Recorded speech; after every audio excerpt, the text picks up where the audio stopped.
বিএনপিকে যারা ফ্যাসিবাদের দল বলে তাদের জ্ঞানের অভাব রয়েছে। সকালে রংপুর টার্মিনাল এলাকায় বিআরডিবির বিভাগীয় কার্যালয় উদ্বোধন শেষে এমন মন্তব্য করেছেন স্থানীয় সরকার মন্ত্রী মির্জা ফখরুল ইসলাম আলমগীর।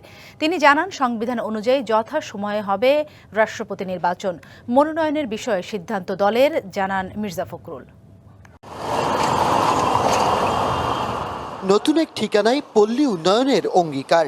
সোমবার সকালে রংপুর নগরীর টার্মিনাল রোডে বিআরডিবির বিভাগীয় কার্যালয় উদ্বোধন করেন স্থানীয় সরকার, পল্লী উন্নয়ন ও সমবায় মন্ত্রী মির্জা ফখরুল ইসলাম আলমগীর। পরে সাংবাদিকদের প্রশ্নের জবাবে বিএনপি মহাসচিব বলেন, সংবিধান অনুযায়ী যথাসময়ে রাষ্ট্রপতি নির্বাচন হবে, তবে প্রার্থী চূড়ান্ত করবে দলের স্থায়ী কমিটি। সংবিধান অনুযায়ী যথাসময়ে রাষ্ট্রপতি নির্বাচন হবে এবং দল সিদ্ধান্ত নেবে কাকে সেখানে মনোনয়ন দেওয়া হবে। বিএনপিকে যারা ফেসিবাদের দল বলে তাদের জ্ঞানের অভাব রয়েছে দাবি করেন মহাসচিব। জামাত নিজে কতটা গণতান্ত্রিক সেই প্রশ্নও রাখেন তিনি। আমরা একটা গণতান্ত্রিক, উদারপন্থী গণতান্ত্রিক রাজনৈতিক দল। দীর্ঘ সংগ্রামের মধ্য দিয়ে জনগণের ভালোবাসায় তাদের ভোট নিয়ে আমরা আজকে সংসদে 2/3 আসন লাভ করেছি, সরকার গঠন করেছি।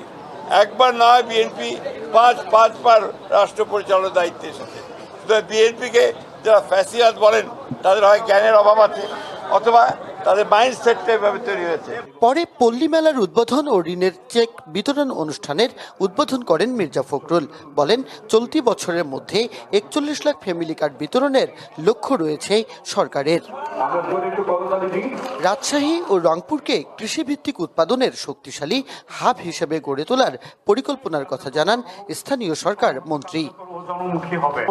Majed Masud, DBC news, Rangpur. Bangla QR যেখানে, নগদ পেমেন্ট সেখানে।